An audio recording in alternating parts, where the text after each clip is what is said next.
너희는 소금이고 빛이다. 이 제목으로 오늘 말씀을 전하겠습니다. 아, 우리 교회를 생각해 봤습니다. 우리 교회를 생각하면 참 신기하다 이런 생각이 먼저 듭니다. 건물도 없고 또 모이지 못한 지 함께 다 같이 모여서 예배드리지 못한 지 벌써 1년이 다 되어 가는데 그런데 신기하게도 우리가 여전히 살아있고 여전히 소멸되지 않았을 뿐 아니라 오히려 더 건강하게 살아있다고 하는 것이 참 신기하다 이런 생각이 들고 또 오늘 우리 김예 집사님도 기도해 주셨지만 여러 가지 이제 길을 찾으면서 앞으로 더 나아질 것 같다 이런 생각도 듭니다. 함께 모이지 못하지만 실은 우리가 함께 모이지 못하는 그 마음을 우리가 더 모아서 우리가 지금 시작하고 힘쓰고 있는 하나님 나라 운동에 우리가 더 모으고 있는 것 아닌가. 교회는 그런 것 아니겠습니까? 교회는 하나님 나라의 운동을 위해서 자신의 삶의 방향을 전환한 사람들의 모임입니다. 교회는 단지 그냥 주일에 한번 나와서 예배드리고 가는 건물이 아닙니다. 그냥 잠깐 왔다가 들렀다가 가는 건물이 아니죠. 우리는 건물이 없어서 불편한 점이 많습니다. 세팅도 맨날 해야 되고요. 치우기도 해야 되고 같이 모일 때도 변변치 않고 그렇지만 건물이 없어서 오히려 교회가 건물이라고 하는 오해를 하지 않습니다. 그러니까 예수님이 세우시겠다고 했던 바로 그 교회, 성경이 제일 먼저 교회라는 단어가 예수님이 베드로의 고백 앞에서 너무 기뻐하시면서 주는 그리스도시요 살아계신 하나님의 아들이십니다. 예수님이 그렇게 하나님 나라의 복음을 증거하고 가르치고 전파하셨음에도 불구하고 제자들이 잘 못 깨달았었거든요. 그랬다가 베드로가 탁 깨달아가지고 주님 이렇게 이제 고백했을 때 너무 기쁘셔가지고 그때 말씀하셨던 거예요. 베드로야 베드로야 네 이 고백이 너무 귀하다. 이 고백 위에 나의 교회를 세우겠다라고 하셨던 바로 그 교회. 그때 에클레시아라고 하는 이 단어는 정확히 표현하면 부르심을 받아 방향을 전환하여 함께 모인 사람들이란 뜻인데 이걸 어떻게 설명할 수 있느냐? 요거는 저는 공동체 이렇게 표현하는 게 맞아요. 나의 공동체, 나의 백성을 세우겠다. 이렇게 예수님이 선언하신 거예요. 그리고는 실제로 예수님은요. 그때부터 뭘 시작하시냐? 예수님의 백성, 예수님의 공동체, 새로운 공동체. 어떤 거예요? 하나님 나라를 시작하신 거예요. 예수님께서 처음부터 사역을 시작하시면서 하나님 나라의 복음을 증거하셨던 바로 그 일을 어디서부터 시작하시는 거냐?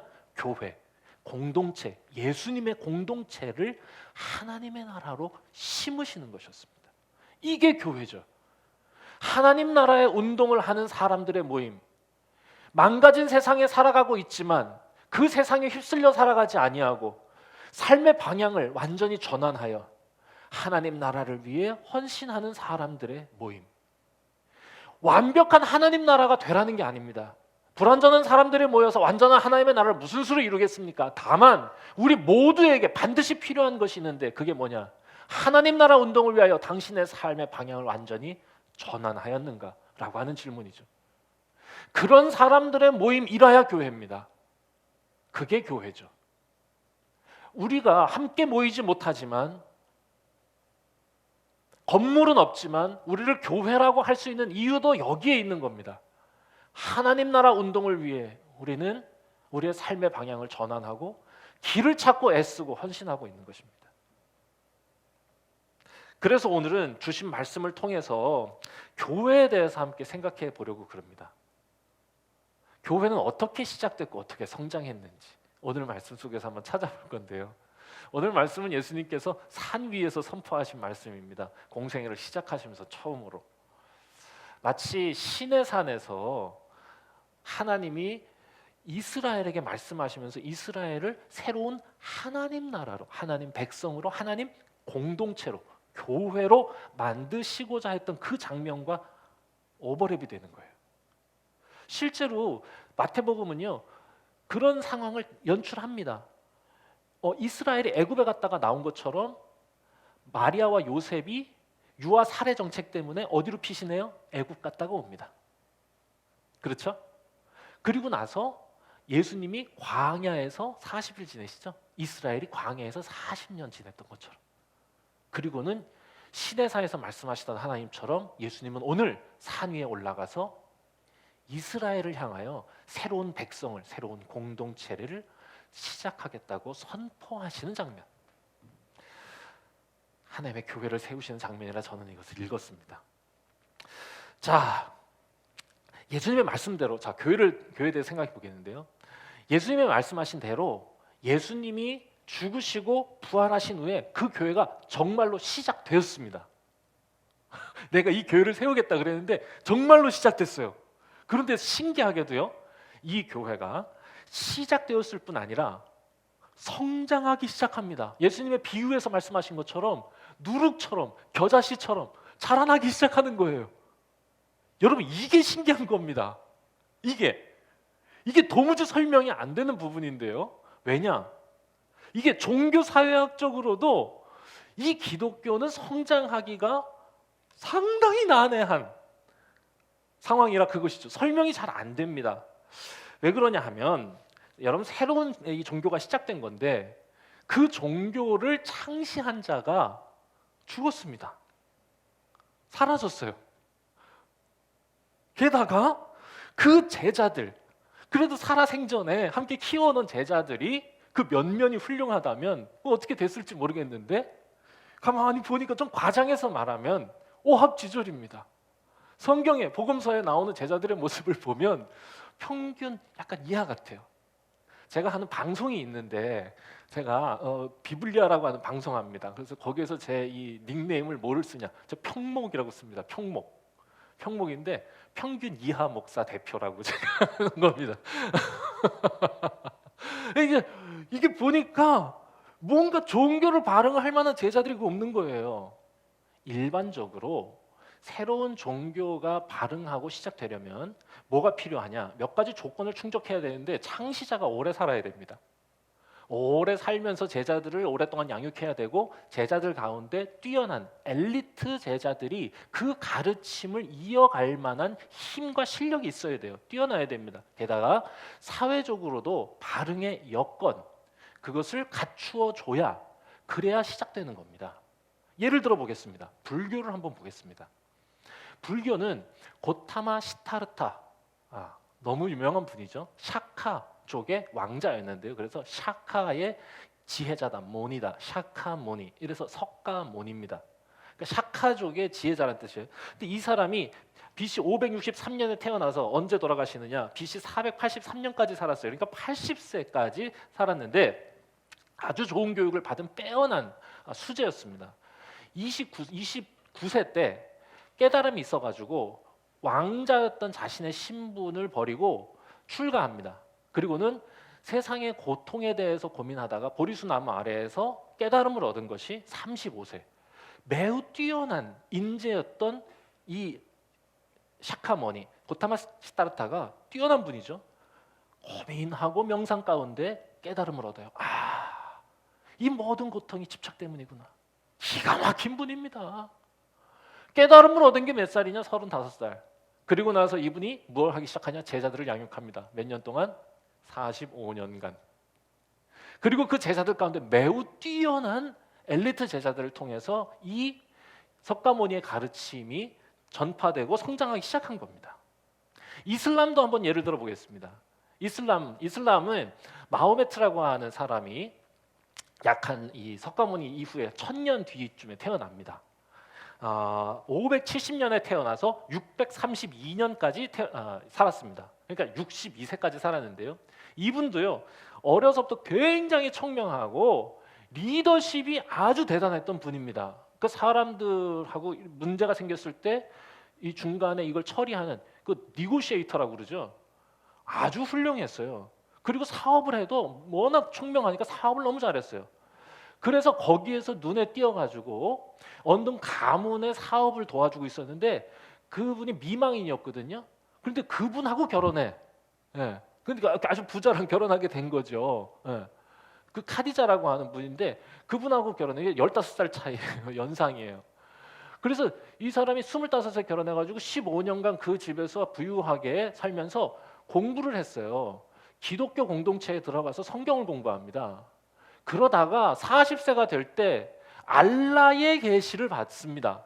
히라산에 있는 동굴에 가가지고 알라의 계시를 받는데, 그때 계시를 받아가지고 이게 나에게 주시는 뭔가 계시다. 이래서 그때 이슬람이라고 하는 거를 만들고, 그리고는 20년 동안 이 이슬람 운동을 이끕니다. 완벽한 복종 운동입니다. 신의 계시 앞에 완벽하게 복종하는 거예요. 그래서 이 복종하는 완벽한 통제 이 시스템이죠. 이걸 구현하기 위해서 뭘 하냐? 국가를 만들어. 20년 동안. 이분은 대단한 분이야. 왜냐? 굉장히 뛰어난 정치가였고요. 그리고 니고시에이터였고 전략가였기 때문에 아예 군사 조직을 만들고 국가를 만듭니다. 그래서 60세가 됐을 때는 메카를 점령하고는 범이슬람 제국을 형성하고 어마어마한 힘을 갖게 되는 거죠. 그렇게 해서 발흥하게 된 게 이슬람이라고 하는 종교입니다. 자, 종교가 형성될 만한 근거들이 보이시죠? 45년간 가르치고 20년간 아예 국가를 만들어서 통치를 했으니까 이 정도면 종교가 발흥하는 거죠. 자, 그런데 제가 이렇게 얘기하는 이유를 아시겠죠? 기독교는 어떻습니까? 이게 조건이 안 보입니다. 예수님은 30년 동안 시골 갈릴리에 이름 없는 몫으로 살다가 고작 3년을 가르쳤을 뿐입니다. 그리고는 자신이 예고한 대로 십자가에서 돌아가셨어요. 게다가 제자들은 그 당시에 천대받던 무슨 어부, 세리, 그냥 보통 사람들입니다. 이야, 이 사람들이 얼마나 보통이었느냐. 예수님이 가르치실 때 못 알아듣기 일쑤였고 서로 심지어 싸우기도 하고, 어떤 사람은 스승을 배반해 버려. 그리고 한 사람도 빠짐없이 스승이 죽어갈 때 다 도망갔습니다. 어떤 제자는요, 목욕하다가 도망가. 빨개 벗고 도망갔어요. 야, 이게 면면이 이상하잖아요. 그런데 여러분, 이상한 일이 벌어진 겁니다. 그 예수님이 죽고 난 후에 바로 그 보통 사람들, 그 평균 이하의 사람들이요, 다시 모이기 시작했어요. 에클레시아. 이상하게 그 사람들이 모였어. 그전엔 막 도망갔다가 다시 모이고는 공동체가 세워졌습니다. 처음에는 아무도 주목하지 않았어요. 그냥 저러다 말겠지 그랬습니다. 그냥 유대교 분파 중에 하나겠지, 저러다가 사라지겠지. 랍비들도 그렇게 평가했습니다. 창시다도 사라진 데다가 3년밖에 교육받지 않은 저 평범한 사람들이 뭔 일을 하겠어? 초기에는 유대교가 이단이라고 맹공격을 했고, 이후에는 여러분 다 아시다시피 로마 제국에 의해서 박해받고 핍박받았습니다. 한 종교가 발흥하기엔 어떤 조건도 충족시키지 못한 것처럼 보입니다. 그런데 어찌된 일인지 그 교회가 성장하기 시작합니다. 기적처럼. 이게 너무 감동이 돼. 이게 너무 감동이 돼. 인간적인 조건이라는 게 너무 안 보여요. 그런데 예수님이 마치 하나님 나라는 이와 같다고 설교하셨던 그게 실제로 구현이 되는 거예요. 밀가루 반죽에 들어간 누룩 같고 겨자씨 같은 것이라고. 그런데 그게 심겨지면 그건 자라나기 시작할 거라고. 그렇게 살아생전에 말씀하셨던 그 말씀이 이 이상한 공동체에게 성취되기 시작하는 겁니다. 자라나기 시작해요. 여러분, 도대체 이 사람들에게 무슨 일이 있었을까요? 그렇게 모인 이 사람들이 이상한 주장을 합니다. 무슨 주장을 하냐? 자신들이 예수님의 부활의 목격자라고 주장하는 거예요. 돌아가신 십자가에서 죽은 예수의 부활을 우리가 보았다. 유대인들이 로마의 손을 빌려서 죽였던, 그러나 하나님이 다시 살리신 그 예수님의 증인이다 우리가. 이거를요, 이 이상한 주장을 생명을 걸고 전합니다. 그 보통 사람들이 빨개 먹고 도망가던 사람들이 목숨 걸고 전에는 싸우고 막 도망쳤던, 그런데 예수님이 죽고 난 후에 이상하게 그 사람들이 예수님이 부활했다고 지 목숨 살겠다고 했던 이들이 자기 목숨 버려가며 전하는 거예요. 이 이상한 이야기를. 여러분, 지금은 말할 것도 없죠. 여러분, 지금 이 얘기를 누가 믿겠습니까? 여러분, 당신은 그 당시에는 믿을만 합니까? 이게 사람이 죽었다가 부활해서 하늘로 올라갔다고 하는 거, 이건 누가 들어도 에이, 그건 신화지, 그 과장된 얘기지, 아니, 그 꾸며낸 얘기지, 조작된 거지 라고 이야기하죠. 맞아요. 다 그렇게 여겼어요. 그런데 신기한 일이 그 이상한 증언을 사실로 받아들이는 사람들이 늘어난 거야. 그리고 이 공동체가 세상에 심겨지고 나서 300년이 채 지나기도 전에 로마가 공인합니다. 여러분, 도대체 무슨 일이 일어났을까요? 그 공동체 안에서. 사도행전을 보면 처음 그 공동체의 이야기를 전해주고 있는데, 제가 잠깐 읽어드리겠습니다.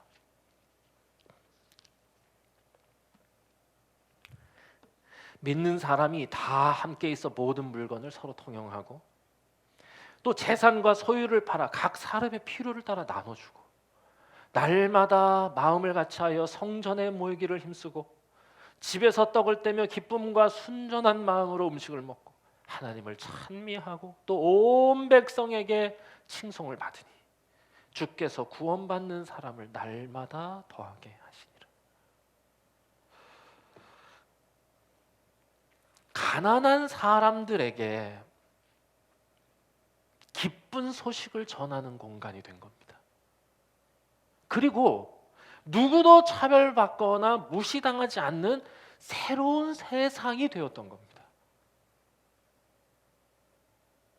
경제적, 성적으로, 사회적으로, 인종적으로 차별이 존재하지 않았어요. 잉여 재산을 모아서 공동체 내 가난한 성도들을 도왔고, 여성도 하나님 나라의 유업을 받을 자로 인정받았고, 노예도 형제였고 이방인도 친구였습니다. 너무 기적 같은, 세상에 심겨졌지만 세상과 다른 하나님 나라가 된 겁니다. 도대체 어떻게 이렇게 될 수 있었을까? 정말로 믿은 겁니다. 여러분, 이 처음 교회의 사람들은 죽으신 예수 그리스도, 부활하신 예수 그리스도를 만나고 그분이 선포하셨던, 그분으로부터 시작되었던 하나님 나라가 정말로 이 세상에 이미 도래하였다고 믿은 겁니다. 그리고 그 하나님 나라를 아는 만큼, 하나님이 예수 그리스도를 통하여 우리에게 바라시는 일을 깨달은 만큼, 그 깨달음의 깊이가 어떻든 상관없이 누구나 진실하게 반응하며 살기 시작한 거예요. 진짜로 믿었기 때문에 하나님 나라가 이 세상에 임했다고. 여러분, 그들의 결단이 대단해서였겠습니까? 그들의 의지력이 대단해서 이것을 만들었겠습니까? 아니요. 정말로 예수 그리스도의 말씀이 성취되고 그 약속이 이루어지는 거였어요. 믿는 자에게 선물로 주시겠다고 하신 성령을 그들이 받습니다. 그리고 그분의 인도하심을 따라, 그분이 주신 힘의 공급을 따라 전에는 할 수 없던 아름다운 삶의 전환이, 그 안에 아름다운 성품의 실현이 일어나기 시작한 거예요. 제가 오늘 팔복을 읽으면서 교회 얘기를 한다고 한 이유가 여기에 있습니다. 여러분, 예수님께서 팔복을 선언하시죠. 여러분, 여기에 나오는 이 팔복의 내용을 보세요. 팔복의 말씀을 보면 예수님이 누가복음에서 가버나움에서 회당에서 이사야 61장의 말씀을 펴서 읽으시거든요. 그때 읽으셨던 이사야 물을 좀 마시도록 하겠습니다.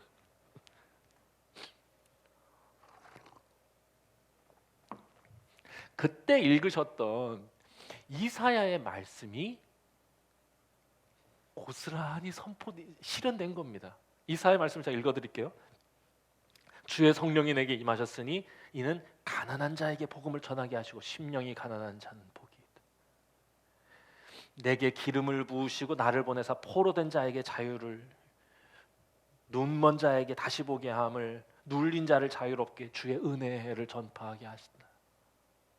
의를 위해 핍박받는 자, 마음이 정결한 자, 슬퍼하고 애통하는 자, 그들에게 복을 선포하러 내가 성령이 임하여 하나님의 일을 감당하는 사람들에게 무슨 일이 시작되는가를 팔복을 통해 보여주신 거예요. 정말로 삶을 전환하고 하나님의 은혜가 나를 망가진 세상의 일부에서 하나님 나라의 도구로 바꿔주신다고 믿고 주님께 나아갔을 때 성령이 임하면 그 안에 어떤 일이 일어나는가? 팔복의 일이 필연적으로 자연적으로 성취되는 거, 그게 하나님 나라라는 거 보여주신 거예요. 그리고 그 처음 교회가, 그 교회가 바로 이것이 성취된 세상에 심겨진 하나님 나라였다는 겁니다. 새로운 삶의 방식을 보여준 거예요. 정말로 믿어서 아주 자연스럽게 성취된 거. 여러분, 이게 교회 아니겠습니까? 사람들은 이런 교회를 보고 다른 삶의 방식을 살아내는 이런 교회를 보고 수많은 사람들이 인간의 이성으로는 이해할 수 없는 이 사람들의 주장, 십자가에서 죽으신 예수님이 부활했고 그가 온 세상의 주인이라는 그들의 증언을 사실로 받아들이기 시작한 겁니다.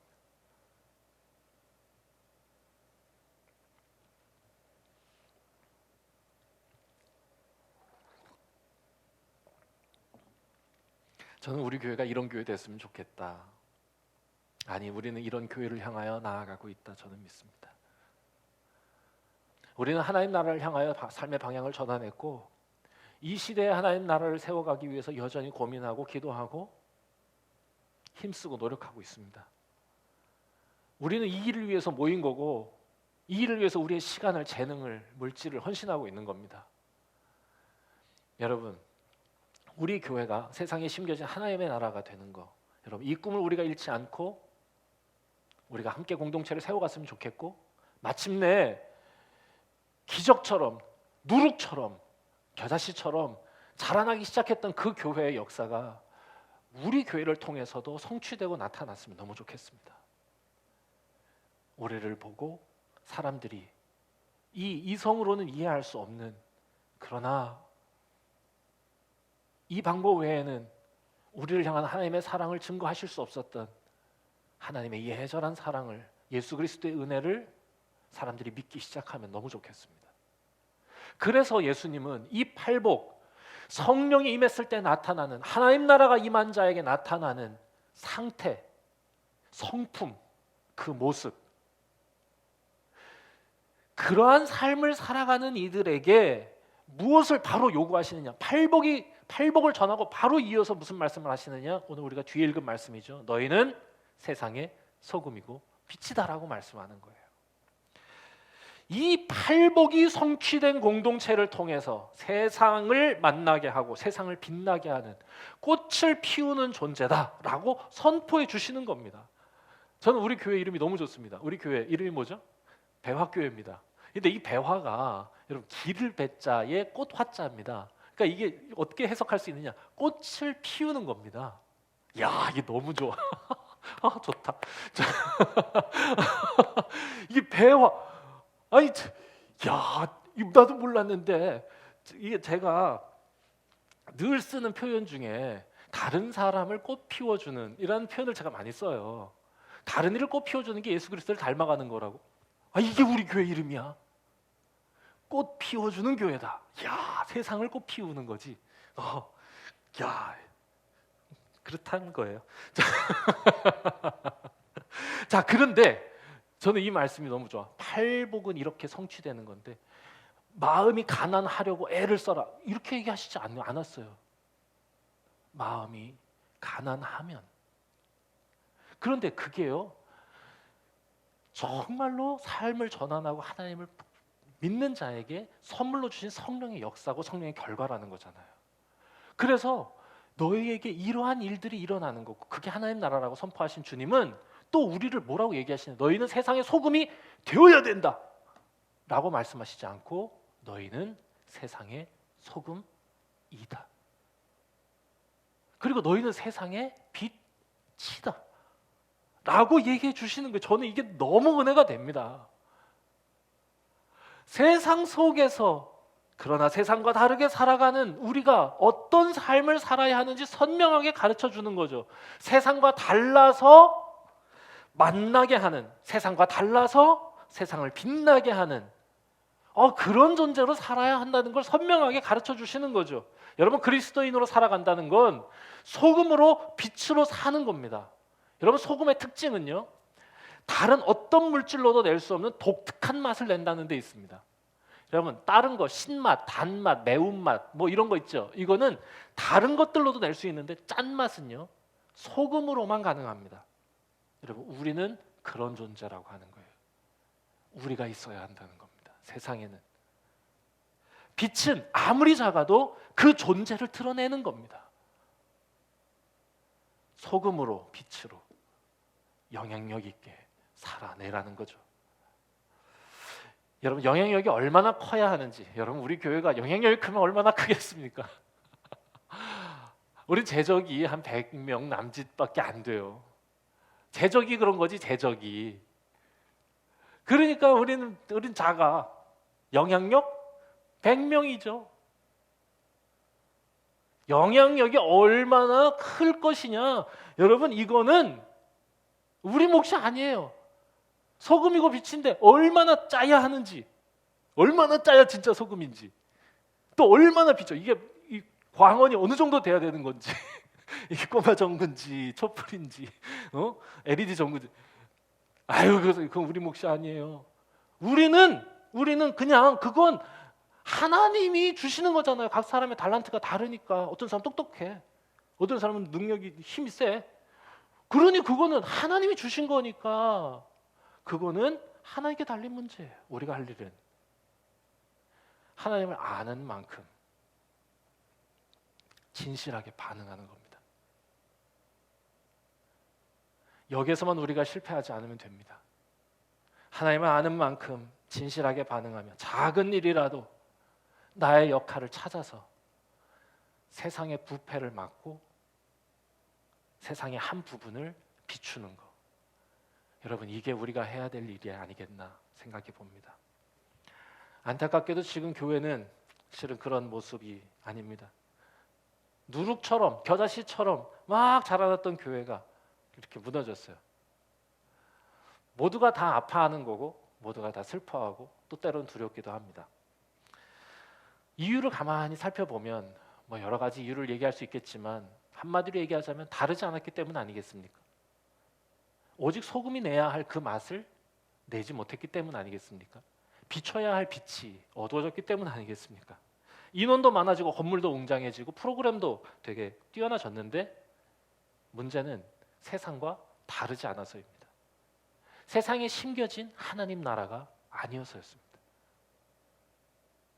그냥 깨어진 세상에 살다가 깨어진 세상의 일부가 되어버려서 그렇게 된 겁니다. 오늘 예수님은 이 말씀에서 팔복이 어떻게 성취될 수 있는지, 그리고 팔복이 성취된 공동체가, 교회가 어떻게 살아내야 하는지 우리에게 보여주셨어요. 산 위에 등 뿌려야 하고 짠맛을 내는 소금이어야 한다는 겁니다.